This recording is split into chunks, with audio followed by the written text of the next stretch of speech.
मंडी बहाउद्दीन से खबर शामिल करते हैं। हमारे स्टाफ रिपोर्टर नदीम इकबाल की रिपोर्ट के मुताबिक डिस्ट्रिक्ट पुलिस ऑफिसर रजा सफदर कासमी साहब के अहकामात की रोशनी और डीएसपी सदर सर्कल आमिर अब्बास शराजी साहब की जेर निगरानी थाना सिविल लाइन चौकी सोफी सिटी पुलिस की मंशियात फरोशों के खिलाफ कार्रवाइयाँ जारी।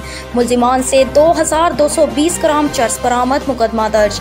SHO थाना civil line sub inspector Khurram Shahzad Busal की क़यादत में चौकी Sofi city incharge sub inspector Haji Imtiaz Sahab ने अपनी टीम ASI रजा इलाही बट, कामरान बट, बिलाल डार, असजद इमरान, नफीस यार गोंदल के हमरा मंशियात फरोशों के खिलाफ कार्रवाई करते हुए उमेर हसन वल्द नदीम अब्बास कौमी भट्टी सकना मोहल्ला फैजाबाद से 1100 ग्राम चर्स बरामद।